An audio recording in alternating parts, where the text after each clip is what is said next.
ಧರ್ಮವೇ ಭಾರತದ ಜೀವಾಳ, ಆಧ್ಯಾತ್ಮಿಕತೆಯೇ ಭಾರತೀಯ ಸಂಸ್ಕೃತಿ ಅನನ್ಯ ಮತ್ತು ಅತ್ಯಮೂಲ್ಯ ಸಂಪತ್ತು.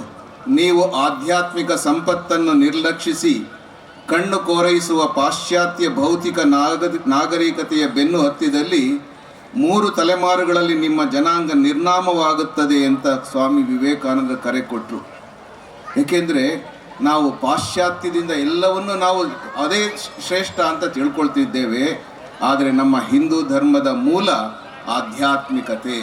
ಅದರಲ್ಲಿ ಒಂದು ಮಾತು ಸ್ವಾಮಿ ವಿವೇಕಾನಂದರು ಹೇಳ್ತಾರೆ, ಧರ್ಮದ ರಹಸ್ಯಗಳು ಇರುವುದು ಸಿದ್ಧಾಂತಗಳಲ್ಲ, ಆಚರಣೆಯಲ್ಲಿ. ಧರ್ಮವೆಂದರೆ ಬರೀ ಮಾತಲ್ಲ, ಅದು ಧಾರ್ಮಿಕ ಉಪದೇಶದ ಅನುಷ್ಠಾನ. ಒಂದು ಮಣದಷ್ಟು ಉಪದೇಶಕ್ಕಿಂತ ಒಂದು ಗುಲಗಂಜಿಯಷ್ಟು ಆಚರಣೆಯಷ್ಟೋ ಮೇಲು. ಹಿಂದೂ ಧರ್ಮದಷ್ಟು ಉದಾತ್ತ ತತ್ವಗಳನ್ನು ಹೇಳುವ ಇನ್ನೊಂದು ಧರ್ಮವಿಲ್ಲ. ಆದರೆ ಪ್ರತ್ಯಕ್ಷ ಆಚರಣೆಯಲ್ಲಿ ಹಿಂದೂಗಳಷ್ಟು ಉದಾಸೀನ ಜನಾಂಗ ಇನ್ನೊಂದಿಲ್ಲ. ಇದನ್ನು ಸ್ವಾಮಿ ವಿವೇಕಾನಂದ ತಾಕೀತು ಮಾಡ್ತಾರೆ ನಮಗೆ. ನಾವು ನಿಜವಾಗಿಯೂ ಕೂಡ ನಮ್ಮ ಧರ್ಮವನ್ನು ನಾವು ಪಾಲನೆ ಮಾಡ್ತಾ ಇದ್ದೀವಾ ಅಂತ ನಾವು ಸ್ವಲ್ಪ ಯೋಚನೆ ಮಾಡಿಕೊಳ್ಬೇಕು.